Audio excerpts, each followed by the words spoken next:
Welcome to non stop news. నేను అనుశ్రీ. నేను కార్తిక్. చంద్రబాబు ప్రభుత్వానికి ఏపీ మాజీ CM YS Jagan serious warning ఇచ్చారు. చంద్రబాబు చాలా పెద్ద తప్పు చేస్తున్నారని హెచ్చరించారు.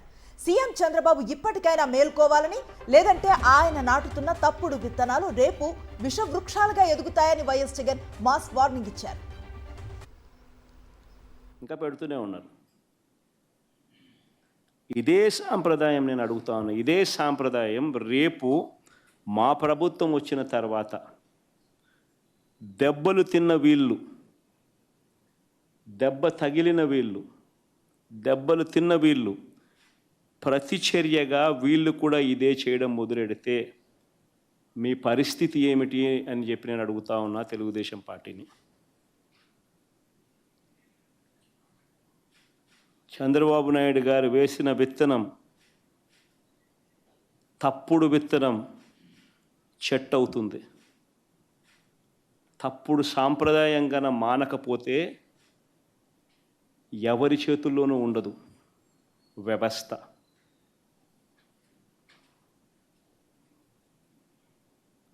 చాలా అంటే చాలా తప్పు చేస్తా ఉన్నాడు చంద్రబాబు నాయుడు. ఈరోజు దెబ్బ తగిలిన ప్రతి ఒక్కడు రేపొద్దున ఇదే కొనసాగిస్తే మా ప్రభుత్వం అధికారంలోకి వచ్చిన తర్వాత చంద్రబాబు నాయుడు పరిస్థితి ఏమిటి, తెలుగుదేశం పార్టీ పరిస్థితి ఏమిటి? ఎల్లకాలం ఇవే రోజులు ఉండవు. ఈరోజు పైన మీరున్నారు, మళ్ళీ 4 ఏళ్ళకు 3 ఏళ్ళకు కిందికి మీరు వస్తారు, మేము పైకి పోతాం.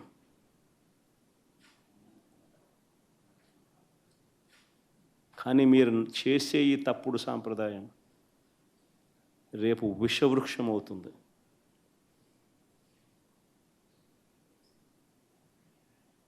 నేను చెప్పినా కూడా మా వాళ్ళు రేపు పొద్దున వినే పరిస్థితి ఉండదు. దెబ్బ తగిలినోనికి ఆ బాధ తెలుస్తుంది.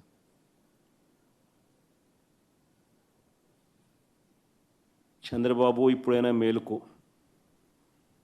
తప్పు తెలుసుకో, తప్పుడు సాంప్రదాయాన్ని సరిదిద్దుకో.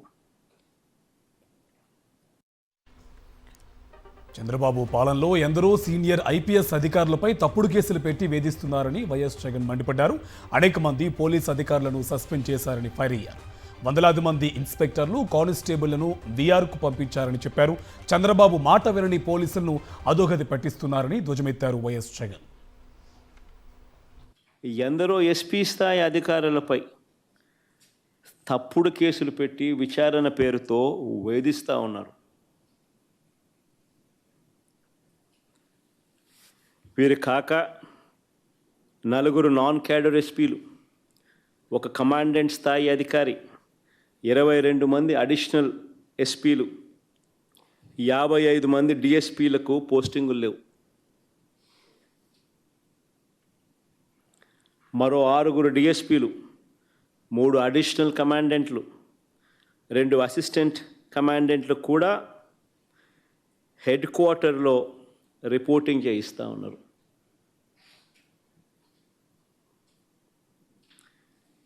8 మంది డిఎస్పీలు సస్పెండ్.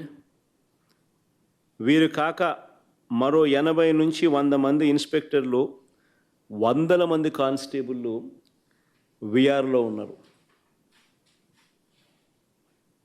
చంద్రబాబు నాయుడు గారి మాట ఎవరైతే వినరో వారి పరిస్థితి ఇది. సినిమా డైలాగ్ పోస్టర్లు పెట్టినా అరెస్టులేనా అని చంద్రబాబు నిలదీశారు వైఎస్ జగన్. మూవీ డైలాగులు అభ్యంతరకరంగా ఉంటే సెన్సార్ బోర్డుకు ఫిర్యాదు చేయాలి, కానీ ఇలా పోస్టర్లు పెడితే అరెస్టు చేయటం ఏంటని ప్రశ్నించారు.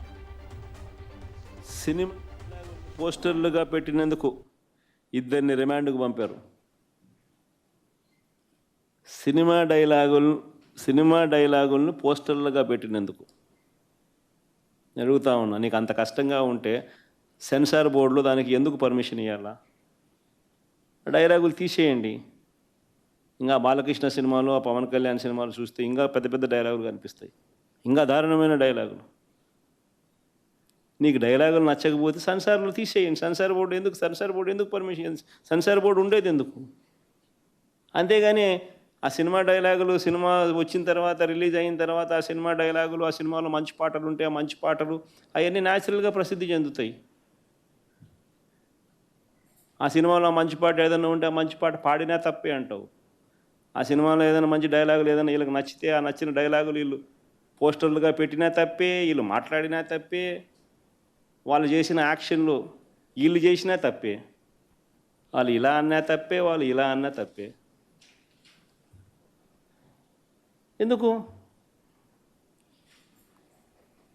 మరి సినిమాలు ఎందుకు తీస్తున్నారు స్వామి మీరు? ఆపేసేయండి. గుమ్మడికాయలు దొంగంటే భుజాలు తడుముకున్నట్టుగా ప్రతిదీ కూడా వాళ్ళు ఏమన్నా కానీ నిన్నే అన్నట్టుగా నువ్వెందుకు బాధపడతా ఉండవు? చంద్రబాబు ప్రభుత్వం కుట్రతో కరేడు రైతులను తరిమేయాలని చూస్తుందని మండిపడ్డారు. వైఎస్ఆర్సీపీ అధినేత వైఎస్ జగన్మోహన్ రెడ్డి ఇండోసోల్కు పొగబెట్టి పొమ్మంటోందని కూటమిపై ధ్వజమెత్తారు. చంద్రబాబుకు పరిశ్రమలను ఏర్పాటు చేయాలనే ఉద్దేశమే లేదని విమర్శించారు. వైఎస్ఆర్సీపీ ప్రభుత్వ హయాంలో రామాయపట్నం పోర్టుకు సంబంధించి ఎవరికీ ఎలాంటి ఇబ్బంది లేకుండా భూసేకరణ చేసి నిర్వాసితులకు న్యాయం చేశామని వైఎస్ జగన్ గుర్తు చేశారు.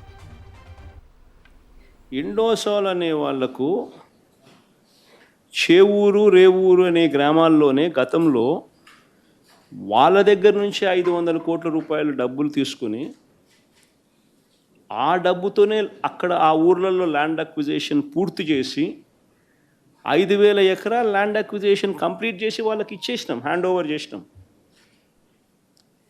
ఇన్ఫ్యాక్ట్ అందులో 114 ఎకరాల్లో వాళ్ళు ఆల్రెడీ బిల్డింగులు కడతా ఉన్నారు. ఆల్రెడీ 1,200 కోట్లు ఖర్చు పెట్టి 1 గిగాబైట్కి సంబంధించిన ప్రాజెక్టు కూడా అక్కడ ఆల్రెడీ స్టార్ట్ అయిపోయింది.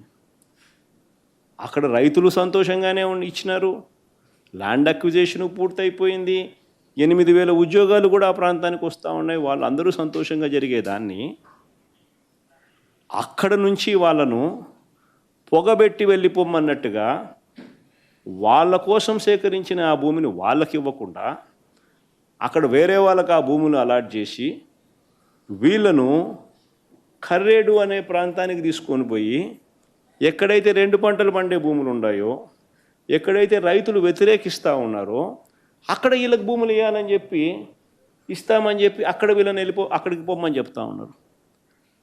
అక్కడ వాళ్ళ రైతులకు ఇష్టంగా లేరు, భూములు అక్కడ నిజంగా అడగడం ధర్మం కాదు. అలాంటి చోట వీళ్ళని పొమ్మని చెప్తే ఆ ఫ్యాక్టరీ రాకూడదనే కదా, పొగబెట్టి వెళ్ళిపోమనడమే కదా. ప్రజలకు ఇష్టం లేకుండా కరేడు భూములను ప్రభుత్వం లాక్కుంటే చూస్తూ ఊరుకోమన్నారు వైఎస్ఆర్సీపీ ఎమ్మెల్సీ చంద్రశేఖర్ రెడ్డి. 500 ఎకరాలు అవసరమయ్యే చోట 8,000 ఎకరాలు సేకరణ చేయాల్సిన అవసరం ఏంటని ప్రశ్నించారు. పొట్టి శ్రీరాములు నెల్లూరు జిల్లా కరేడు పంచాయతీ పరిధిలో రామకృష్ణాపురం, ఉప్పరాలెం, కరేడు గ్రామాల్లో కందుకూరు వైఎస్ఆర్సీపీ ఇన్ఛార్జ్ బుర్రా మధుసూదన్ యాదవ్తో కలిసి పర్యటించారు ఎమ్మెల్సీ చంద్రశేఖర్ రెడ్డి. ఈ సందర్భంగా రైతులు, కూలీలతో సమావేశమై భూసేకరణ విషయంలో వారి అభిప్రాయాలను అడిగి తెలుసుకున్నారు. ఢిల్లీలో జరిగిన చర్చల్లో తెలుగు రాష్ట్రాలకు సంబంధించిన 4 సమస్యలు పరిష్కారమయ్యాయన్నారు తెలంగాణ సీఎం రేవంత్ రెడ్డి. ఈరోజు జరిగింది అపెక్స్ కమిటీ సమావేశం కాదని ఫార్మల్ మీటింగ్ మాత్రమేనన్నారు. అన్ని ప్రాజెక్టుల్లో టెలిమెట్రీ యంత్రాల ఏర్పాటు, శ్రీశైలం ప్రాజెక్టుకు మరమ్మతులపై నిర్ణయం తీసుకున్నామన్నారు రేవంత్ రెడ్డి. లేదు, ఇది అపెక్స్ కౌన్సిల్ మీటింగ్ కాదు. It is just informal meeting organised by government of India, Jal Shakti. ఇప్పుడు కృష్ణానది బేసిన్ మీద ఆంధ్రప్రదేశ్ ఎన్ని నీళ్లను వినియోగిస్తుంది, తెలంగాణ ఎన్ని నీళ్లను వినియోగిస్తుందో గుర్తించడానికి టెలిమెట్రీ పెట్టాలని ఒక సమస్యకు పరిష్కారం చూపించడం శాశ్వతంగా. రెండవది, శ్రీశైలం ప్రాజెక్టు డ్యామేజ్ అయింది, ఆ డ్యామ్ని నిర్వహించాల్సిన బాధ్యత ఆంధ్రప్రదేశ్ పరిధిలో ఉంది. ఏవైతే సమస్యలను పరిష్కరించడానికి వాళ్ళు ముందుకు వచ్చిండ్రు. Godavari river management board, Krishna river management board ఆంధ్రప్రదేశ్లో ఒకటి, తెలంగాణలో ఒకటి ఉండాలని పునర్విభజన చట్టంలో ఉంది. 2020 అపెక్స్ కౌన్సిల్ మీటింగ్లో కూడా నిర్ణయం జరిగింది. దాన్ని అమలు చేయాలనుకున్నాం. చంద్రశేఖరరావు మొత్తం తెలంగాణ హక్కులను ఆంధ్రప్రదేశ్కి దారదత్తం చేసిండు, అన్యాయం చేసిండు. వాటిని పరిష్కరించడానికి ఒక విధి విధానాలను ముందుకు తీసుకొచ్చినాం. కమిటీ తీసుకునే నిర్ణయానికి ఓకే అంటూ సీఎం రేవంత్ రెడ్డి పెట్టిన సంతకం తెలంగాణ పార్టీ మరణ శాసనం అన్నారు మాజీ మంత్రి హరీష్ రావు. ఊసరవెల్లి కంటే వేగంగా రేవంత్ రెడ్డి రంగులు మారుస్తున్నారన్నారు. CM Revanth Reddy, AP irrigation మంత్రి నిమ్మల రామానాయుడు మాట్లాడిన వీడియోలను స్క్రీన్ పై ప్రదర్శించారు హరీష్ రావు. సీఎం రేవంత్ రెడ్డి ఇలా మాట్లాడొచ్చా అని ప్రశ్నించారు హరీష్. ఎజెండాలో చూస్తే ఫస్ట్ పాయింటే గోదావరి బనకచెర్ల. రేవంత్ రెడ్డి దాని చర్చే జరగలేదు. చర్చ జరిగితే కదా మేము ఆపమనేది అంటాడు. అంటే ఎవరిని మోసం చేస్తున్నావు రేవంత్ రెడ్డి? నిన్ను ఈ రాష్ట్ర ప్రయోజనాలు కాపాడడానికి ప్రజల్ని ఎన్నుకున్నారు. ఆంధ్రాకో చంద్రబాబు నాయుడుకు అప్పజెప్పడానికో కట్టజెప్పడానికో నీ గురుదక్షిణ చెల్లించుకోవడానికో ప్రజలు నీకు అధికారం కట్టబట్టలేదు. నీకు అది రాష్ట్రానికి నష్టం జరిగితే, రాష్ట్ర ప్రయోజనాలు దెబ్బతింటే అవసరమైతే పోరాడతా, సుప్రీంకోర్టు పోతా అని చెప్పాలి. కానీ ఒప్పుకుంటా, శిరసా వహిస్తా అని ఇవాళ ముఖ్యమంత్రి గారు రేవంత్ రెడ్డి గారు తలూపుతావు ఇవాళ చెప్తా ఉన్నారు. అనంతపురం జిల్లా తాడిపత్రిలో పోలీసుల మాయాజాలం బయటపడింది. వైఎస్ఆర్సీపీ విస్తృత స్థాయి సమావేశాన్ని వాయిదా వేసేందుకు పోలీసులు చెప్పిన అబద్ధాలు బట్టబయలయ్యాయి. నెల 15న మంత్రుల పర్యటన ఉందని, వైఎస్ఆర్సీపీ సమావేశాన్ని వాయిదా వేసుకోవాలంటూ తాడిపత్రి ఏఎస్పీ రోహిత్ కుమార్ చౌదరి పేరుతో అనంతపురం జిల్లా వైఎస్ఆర్సీపీ అధ్యక్షుడు అనంత వెంకటరామరెడ్డికి లేఖ రాశారు. అధికారుల సూచనలను గౌరవించిన కేతిరెడ్డి పెద్దారెడ్డి సమావేశాన్ని ఈ నెల 18కి వాయిదా వేసుకున్నారు. కానీ బేరాపురంలో సబ్స్టేషన్ ప్రారంభానికి ఎమ్మెల్యే జేసీ అస్మిత్ రెడ్డి మాత్రమే హాజరు కావటం, అసలు 15వ తేదీన మంత్రుల షెడ్యూలే లేదని కలెక్టరేట్ వర్గాలు వెల్లడించడంతో పోలీసులు ఆడిన డ్రామా బయటపడింది. దీంతో తాడిపత్రి పోలీసుల తీరుపై సర్వత్రా విమర్శలు వ్యక్తమవుతున్నాయి.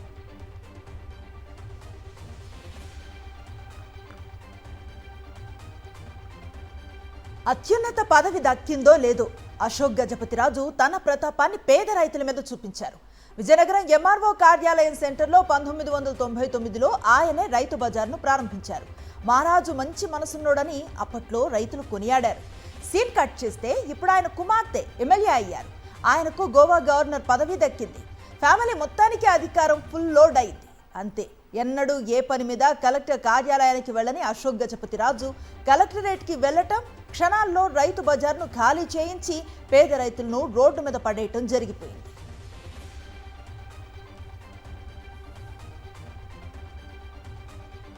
ఆ 100 రూపాయలు రాకున్నా సరే ఇందులో ఉన్నాం మా కడుపు కోసమని అనేసి ఏ వానలోనికి మేము వెళ్ళనాక మాకు కొంతవరకైనా ఉంచినా పర్వాలేదు, సంక్రమణం దాకానే ఉంచినా పర్వాలేదు. మాకు జాగా చూపించిన తర్వాత అప్పుడు మేము వెళ్తాం. ఇప్పుడైనా సరే రోడ్డు మన మాకు చంపేస్తారు, మాకు ఏడు చేస్తారు, ఏ కుక్కలేస్తాం తన్నేస్తారు, చేస్తే మేము ఇక్కడ ఉంటాం. ఏపీలో మళ్లీ పాత రోజులు గుర్తుకొస్తున్నాయి. చంద్రబాబు పాలనలో రైతులకు మళ్లీ యూరియా కష్టాలు మొదలయ్యాయి. రాష్ట్ర వ్యాప్తంగా యూరియా కోసం నిత్యం ఏదో ఒక చోట ధర్నాలు, రాస్తారోకోలు చేపడుతున్నారు రైతులు.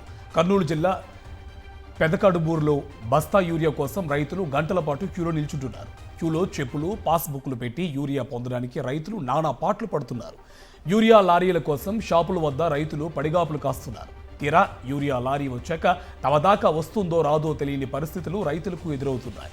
డిమాండ్ను ఆసరా చేసుకుని షాపుల యజమానులు బస్తాకు 200 నుంచి 500 రూపాయల వరకు అధికంగా తీసుకుంటున్నారని రైతులు చెప్తున్నారు. మరికొన్ని దుకాణాల్లో యూరియా బస్తాతో పాటు ఇతర మందులు కొట్టేనే యూరియా ఇస్తున్నారు. ఇంత జరుగుతున్నా అటు ప్రభుత్వం ఇటు అధికారులు పట్టించుకోవడం లేదని రైతులు మండిపడుతున్నారు.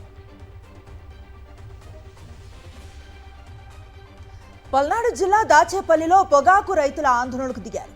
నార్కెట్పల్లి హైవేపై పొగాకును వేసి నిరసన చేపట్టారు. దళారులు తమను దోచుకుంటున్నారని ఆవేదన వ్యక్తం చేశారు. గిట్టుబాటు ధరను కల్పించకుండా కూటమి ప్రభుత్వం మోసం చేస్తోందని మండిపడ్డారు. వెంటనే ప్రభుత్వం స్పందించి కనీస మద్దతు ధరను కల్పించాలని డిమాండ్ చేశారు. లేదంటే తమ పోరాటాన్ని ఉధృతం చేస్తామని హెచ్చరించారు పొగాకు రైతులు. అనంతపురం కలెక్టరేట్ వద్ద 3 గ్రామాల రైతులు ధర్నా నిర్వహించారు. తమ గ్రామాల పరిధిలో డంపింగ్ యార్డ్ ఏర్పాటు చేయవద్దని డిమాండ్ చేశారు. నరసనాయనికుంట, నాగిరెడ్డిపల్లి, నారాయణపురం గ్రామస్తులు రైతులు కలెక్టరేట్ను ముట్టడించారు. అంతకుముందు ప్రభుత్వ వ్యతిరేక నినాదాలు చేస్తూ భారీ ర్యాలీ నిర్వహించారు.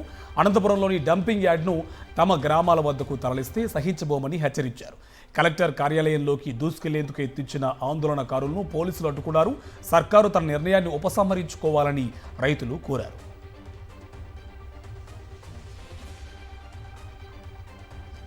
వైఎస్ఆర్ జిల్లా గండికోటలో హత్యకు గురైన బాలిక కేసు రోజుకో కొత్త మలుపు తిరుగుతోంది. బాలికపై అత్యాచారం జరగలేదని, ప్రియుడు లోకేష్ ఆమెను హత్య చేయలేదని పోలీసులు ప్రకటించారు. ఈ కేసులో కీలకమైన ఆధారం లభించిందని తెలిపారు. ఆమె సోదరుడు సురేంద్ర పరువు కోసం హత్య చేసుంటాడనే కోణంలోనూ పోలీసులు దర్యాప్తు చేస్తున్నారు. అయితే సొంత సోదరుడే వివస్త్రను చేసి మరీ హత్య చేస్తాడా అని తల్లిదండ్రులు ప్రశ్నిస్తున్నారు. బాలిక, ఆమె ప్రియుడు లోకేష్ ఈ నెల 14న ఉదయం గండికోట ప్రాంతానికి వెళ్లారు. ఈ విషయం అక్కడ సీసీ కెమెరాలో రికార్డ్ అయింది. అయితే వారు ఓ హోటల్కు వెళ్ళినట్టు పోలీసులు గుర్తించారు. హోటల్కి వచ్చిన 2 గంటల తర్వాత ఉదయం 10:30 సమయంలో లోకేష్ బాలికను అక్కడే వదిలేసి తన బైక్పై వెళ్లిపోయాడని, మరో గంటకు ఆమె ఆలయంలో బ్యాగ్తో సంచరించినట్టు గుర్తించామని పోలీసులు చెప్తున్నారు. అయితే లోకేష్కి బాలిక హత్యకు సంబంధం లేదని పోలీసులు స్పష్టం చేశారు.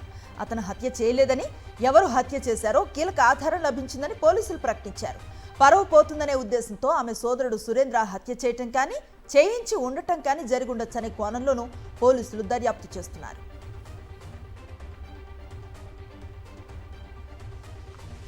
విజయవాడ గవర్నర్ పేటలో డబుల్ మర్డర్ సంచలనం రేపింది. ఓ ఇంట్లో నివాసం ఉంటున్నారు క్యాటరింగ్ చేసే యువకులు. ఘర్షణ తలెత్తడంతో ఇద్దరిని హత్య చేశాడు మరో యువకుడు. హత్య అనంతరం పరారయ్యాడు నిందితుడు జమ్మా కిషోర్. మృతులు విజయనగరానికి చెందిన రాజు, వెంకటగా గుర్తించారు అధికారులు. నారాయణ కాలేజీ వేధింపులకు మరో విద్యార్థి బలయ్యాడు. విజయవాడలోని భవానీపురం నారాయణ ఇంటర్ కాలేజీలో సెకండ్ ఇయర్ చదువుతున్న జీవన్ సాయిని మార్కులు తక్కువ వచ్చాయని లెక్చరర్ కొట్టాడు. మనస్తాపానికి గురైన జీవన్ ఇంట్లో ఆత్మహత్యకు పాల్పడ్డాడు.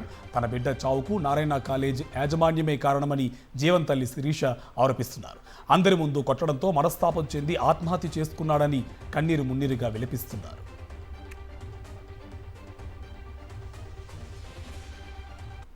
నిన్న మ్యాథ్స్లో 0 వచ్చిందని ఎంఈఆర్ సార్ కొట్టారమ్మా. నేను ఇంకెళ్ళను, కాలేజీలో అందరు నవ్వారు. నువ్వెందుకు వేస్ట్గా వస్తున్నావు అన్నారంట. చేతుల మీద కొడితే చేతులన్నీ నొప్పులని ఏడ్చాడు రాత్రి. నేను డ్యూటీకి వెళ్ళేసరికి పని చేసుకున్నాడు నా కొడుకుని ఎవరు తెచ్చిద్దారు ఇప్పుడు? అమ్మా కాలేజీలో ఒత్తిడికి ఇట్లా అయిపోయిందమ్మా నా కొడుకు. మేమే రోజు దెబ్బ కొట్టి మాట అనుకోలేదా? నా కొడుకు ఏడమ్మా. నారాయణ కాలేజీలో విద్యార్థి మృతిని నిరసిస్తూ వైఎస్ఆర్సీపీ విద్యార్థి విభాగం ఆందోళన చేపట్టింది. మంత్రి నారాయణకు వ్యతిరేకంగా నినాదాలు చేశారు. ఆందోళన చేపట్టిన విద్యార్థి సంఘం నేతలను పోలీసులు అరెస్ట్ చేశారు. ఇంత అన్యాయం జరుగుతుంటే నారాయణ సంస్థలు చేమ కొట్టని విధంగా ఈరోజు ప్రవర్తిస్తూ ఉంటున్నారు. ఈ ఆత్మహత్యలుగా మేము అవ్వట్ల హత్యలా ఫీల్ అవుతున్నాం. ఎందుకంటే ఈ కూటమి ప్రభుత్వం వచ్చిన తర్వాత ఈ కార్పొరేట్ కాలేజీలో దోపిడీ ఎక్కువైపోయింది. మార్కులు రాలేదని కొట్టడం, హింసించడం, దానివల్ల పిల్లలు మనస్తాపం చెంది ఆత్మహత్యలు చేసుకుంటే వందలాది మంది విద్యార్థులు చనిపోతే ఈ కూటమి ప్రభుత్వం ఎందుకు మొద్దు నిద్రపోతుందని అడుగుతా ఉన్నా. ఎందుకు వాళ్ళ మీద క్రిమినల్ కేసులు పెట్టట్లేదని అడుగుతున్నా. ఎందుకు వాళ్ళ మీద ఎంక్వైరీ చేయట్లేదని అడుగుతున్నా. గల్వాన్ ఘర్షణతో భారత్ చైనా మధ్య స్తంభించిన దౌత్య సంబంధాలను పునరుద్ధరించే ప్రయత్నాలు జరుగుతున్నాయి. 5 ఏళ్ల తర్వాత భారత విదేశాంగ శాఖ మంత్రి జయశంకర్ డ్రాగన్ దేశంలో పర్యటించారు. త్వరలోనే ప్రధాని మోదీ కూడా చైనా వెళ్లనున్నట్టు సమాచారం. వచ్చే నెలలో జరిగే SCO సదస్సుకు ప్రధాని హాజరవుతారనే వార్తలు వినిపిస్తున్నాయి. ఈ భేటీలో మోదీతో పాటు రష్యా అధినేత పుతిన్, ఇతర దేశాధినేతలు పాల్గొన్నట్టు సమాచారం. వ్యవసాయ అనుబంధ రంగాలను అభివృద్ధి చేయటమే లక్ష్యంగా కేంద్ర కేబినెట్ కీలక నిర్ణయం తీసుకుంది. పీఎం ధన్ ధాన్య కృషి యోజనకు ఆమోదం తెలిపింది. ఏటా 24,000 కోట్ల వ్యయంతో దేశవ్యాప్తంగా 100 జిల్లాల్లో ఈ ప్రోగ్రాంను అమలు చేయనుంది. 2025-26 నుంచి 6 ఏళ్ల కాలానికి 100 జిల్లాలను కవర్ చేసేలా దీన్ని చేపట్టనుంది. అలాగే పునరుత్పాదక ఇంధనంలో ఎన్టీపీసీకి 20,000 కోట్ల పెట్టుబడులకు గ్రీన్ సిగ్నల్ ఇచ్చింది.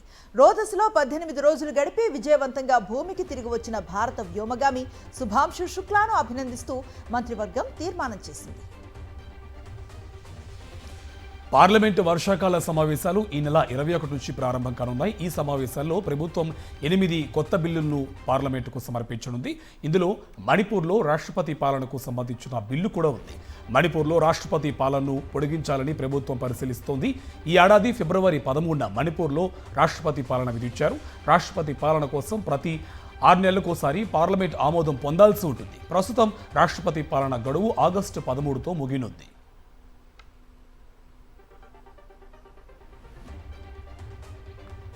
తమిళనాడు మాజీ ముఖ్యమంత్రి పళనిస్వామి కీలక వ్యాఖ్యలు చేశారు. వచ్చే అసెంబ్లీ ఎన్నికల్లో గెలిచి అన్నాడీఎంకే ప్రభుత్వాన్ని ఏర్పాటు చేస్తుందని స్పష్టం చేశారు.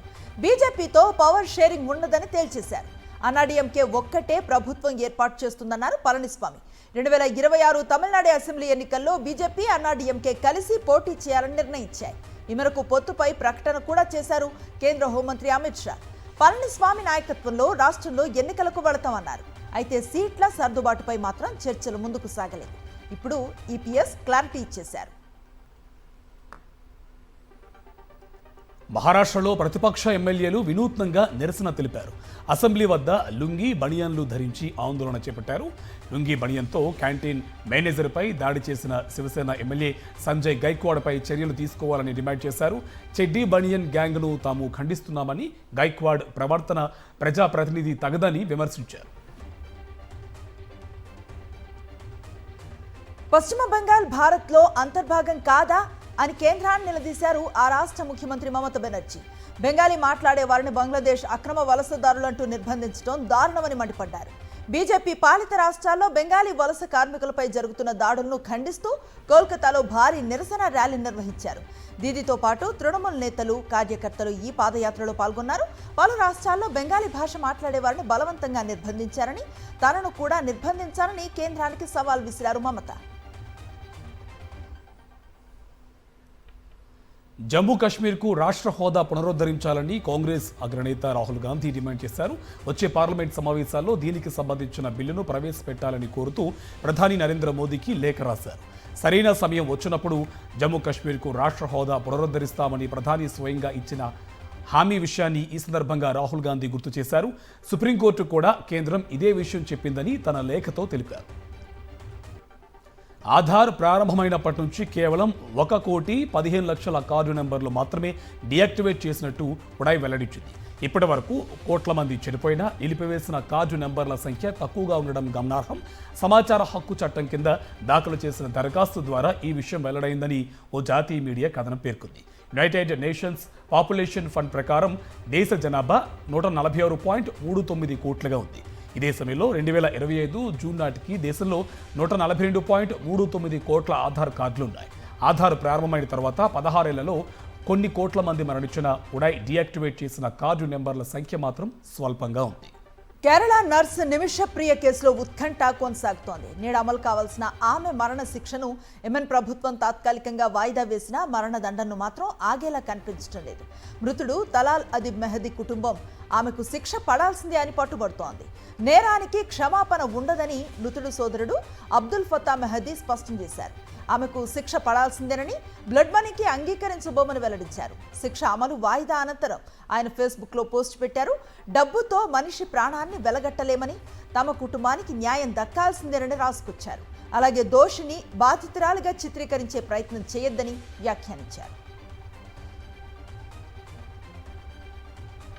అంతర్జాతీయ వార్తలు చూద్దాం. అమెరికా ఇజ్రాయిల్పై మరోసారి ఫైర్ అయ్యారు Iran supreme leader Ayatollah Ali Khamenei. Israel నేరాల్లో అమెరికా భాగస్వామి అన్న ఆయన టెల్ అవీవ్ ఓ క్యాన్సర్ కణితి వంటిదన్నారు. వాషింగ్టన్ చెప్పు చేతుల్లో నడుచుకుంటుందని ధ్వజమెత్తారు. అమెరికా ఇజ్రాయిల్తో గొప్పగా పోరాటం చేశామని, మళ్ళీ ఎలాంటి దాడులు జరిగినా ధీటుగా ప్రతిస్పందించేందుకు ఇరాన్ సిద్ధంగా ఉందన్నారు. ఇజ్రాయిల్తో కాల్పుల విరమణ ఒప్పందం జరిగి అమెరికాతో అణు చర్చలు జరుపుతున్న వేళ ఖమేనీ చేసిన వ్యాఖ్యలు చర్చనీయాంశంగా మారాయి.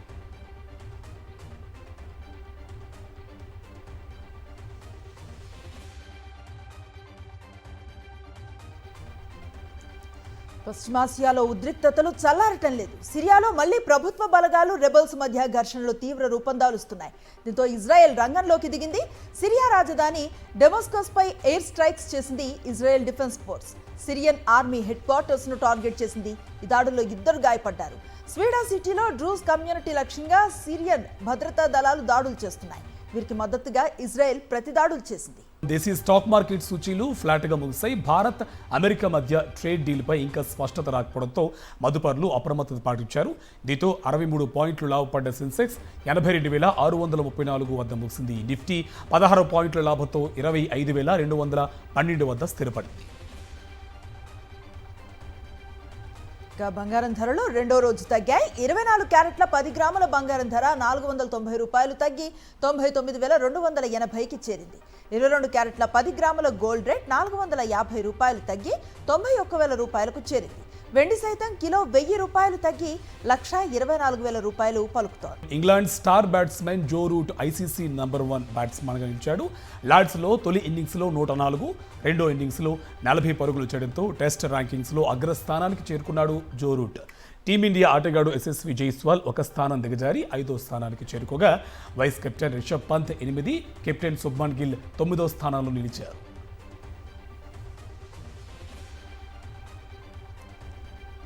ప్రపంచంలో అత్యంత వృద్ధ మారథాన్ అథ్లెట్గా గుర్తింపు పొందిన ఫౌజా సింగ్ ఓ ప్రమాదంలో మృతి చెందారు. పంజాబ్లో జలంధర్ జిల్లాలో తన స్వగ్రామమైన బియాస్లో రోడ్డు ప్రమాదంలో మృతి చెందారు. రోడ్డుపై వాకింగ్ చేస్తున్న ఆయన్ను గుర్తు తెలియని కారు ఢీకొంది. గాల్లో 7 అడుగులు ఎగిరిపడిన ఫౌజాకు తీవ్ర గాయాలయ్యాయి. స్థానికుల ఆసుపత్రికి తరలించగా చికిత్స పొందుతూ ఆయన ప్రాణాలను కోల్పోయారు. ఫౌజా మృతి పట్ల ప్రధాని మోదీ సహా పలువురు ప్రముఖులు సంతాపాన్ని ప్రకటించారు. ఘటనపై కేసు నమోదు చేసుకున్న పోలీసులు సీసీటీవీ దృశ్యాల ఆధారంగా ప్రమాదానికి కారణమైన వాహనాన్ని గుర్తించారు. దాన్ని ఎన్ఆర్ఐ అమృత్పాల్ థిల్లాస్ నడిపినట్టు గుర్తించి అదుపులోకి తీసుకున్నారు. కుటుంబంతో సహా కెనడాలో నివాసం ఉంటున్న అమృత్పాల్ ఇటీవలే స్వదేశానికి వచ్చాడు. అతని మీద భోగ్పూర్ వెళ్లి తిరిగి వస్తుండగా ఫౌజా సింగ్ను ఢీకొట్టాడు. తానే ఈ ప్రమాదానికి కారణమని అమృత్పాల్ విచారణలో అంగీకరించినట్లు పోలీసు వర్గాలు వెల్లడించాయి.